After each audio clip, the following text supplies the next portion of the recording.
23 April সন্ধ্যা 7টা। Office শেষ করে বাড়ি ফিরছে রাবেয়া ও তার সহকর্মীরা। সবাই সারাদিনের ব্যস্ততায় ক্লান্ত এবং কর্মস্থলে ঘটে যাওয়া বিশেষ একটা ঘটনায় শঙ্কিত ও ভীত। তাই অন্যান্য দিনের মতো কেউই বিশেষ কথা বলছে না। রাবেয়া চাকরি করে সাভারের রানা প্লাজার 6ষ্ঠ তলায় অবস্থিত ইথারটেক্সে। আজ বিকেলে তাদের অফিসে হঠাৎ একটা কথা দাবানলের মতো ছড়িয়ে যায়। অফিসের পিলারে এবং বিশেষ কিছু অংশে ফাটল ধরেছে। মুহূর্তেই আতঙ্কিত হয়ে পড়ে কর্মরত হাজারো শ্রমিক। সবাই অফিস ত্যাগ করে জীবন বাঁচাতে মরিয়া হয়ে যায়। কিন্তু মালিকপক্ষ জানতে পেরে জোরপূর্বক কর্মীদের অফিস করতে বাধ্য করে এবং পরবর্তী দিনও অফিসে আসতে কড়াকড়ি নির্দেশ দেওয়া হয়। পরবর্তী দিন অফিসে না আসলে চাকরি চুক্তির হুমকিও দেওয়া হয়। কিন্তু চাকরি হারালে তো সংসার চলবে না। চাকরিই তো রাবেয়াদের একমাত্র অবলম্বন। মাঝে মাঝেই রাবেয়ার মনে হয় জীবন চলে গেলেও চাকরি ছাড়া যাবে না।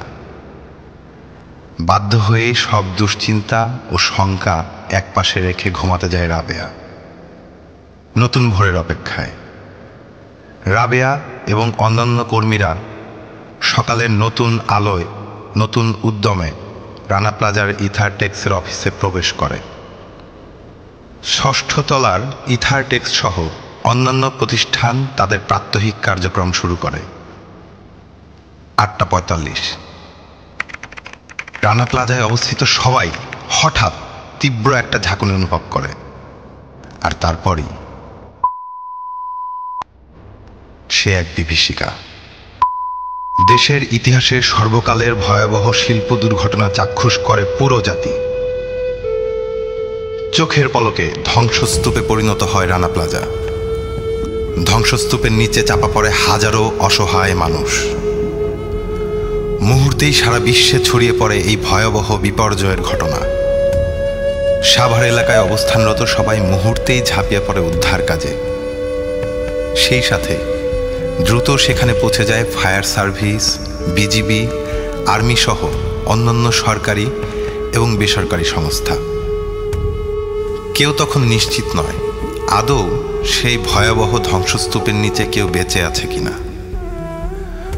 উদ্ধারকর্মীরা বুঝতে পারেন অসংখ্য মৃত মানুষের পাশাপাশি অনেক জীবিত মানুষও সেই বিভীষিকার নরকে আটকে আছে।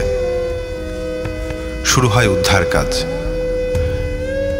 সময়ের সাথে সাথে উদ্ধারকর্মীরা শত শত আহত মানুষকে বের করে আনে ধ্বংসস্তূপের নিচ থেকে। ততক্ষণে সেই মৃত্যুপুরীর আকাশ বাতাস আহতদের চিৎকার ও রক্তের গন্ধে ভারী হয়ে উঠেছে। উদ্ধার তো চলছে, কিন্তু এতগুলো মারাত্মক আহত মানুষের চিকিৎসার কি হবে? শত শত মানুষের চিকিৎসার দায়িত্ব কে নেবে? সেই মুহূর্তেই বিপদের ত্রাণকর্তা হয়ে আহত আর্ত মানুষের সেবায় এগিয়ে আসেন একজন স্বনামধন্য চিকিৎসক। এনাম মেডিকেল কলেজ ও হাসপাতালের কর্ণধার ডাক্তার এনামুর রহমান। খবর পেয়েই তিনি নিজে সেখানে ছুটে যান। আহতদের প্রাথমিক চিকিৎসা সেবা দিতে তাৎক্ষণিকভাবে তার হাসপাতালের সংশ্লিষ্ট ডাক্তার ও বিশেষ মেডিকেল টিম নিযুক্ত করেন ঘটনাস্থলে।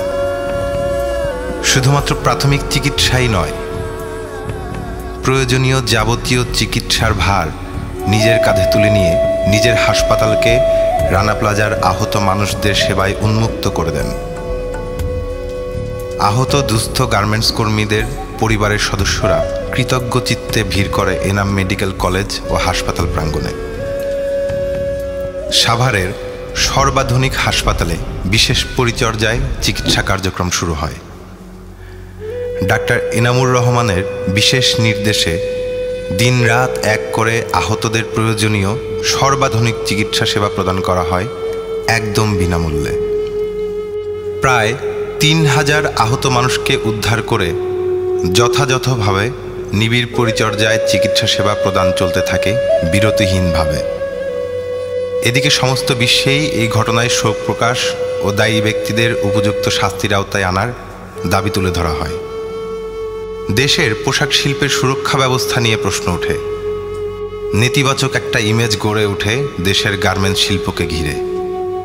সেই সাথে বিশ্বের অন্যান্য সব দেশ হতে ডাক্তার এনাম তথা এনাম মেডিকেল কলেজের এই মহান উদ্যোগের ভূয়সী প্রশংসা করা হয়।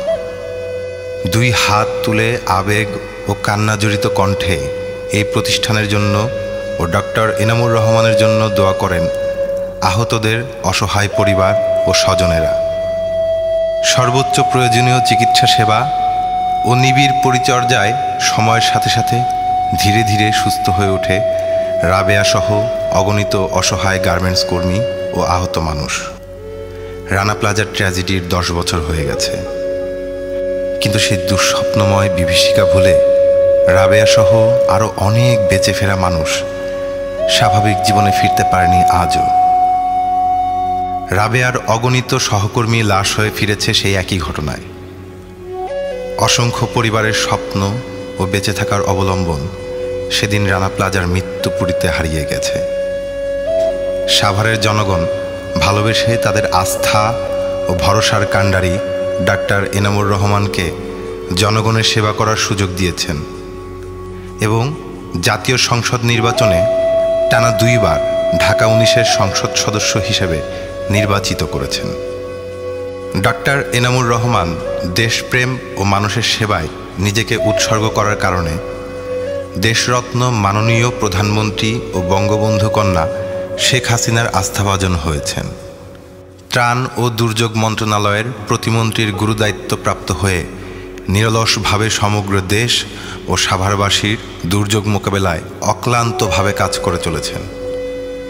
মানুষের সেবায় নিজেকে নিয়োজিত করা এই নেতা ও তার প্রতিষ্ঠানের ছায়াতলে রাবেয়ার মতো সাভারের সর্বস্তরের জনগণ সবসময় নিরাপদ ও সুরক্ষিত অনুভব করে।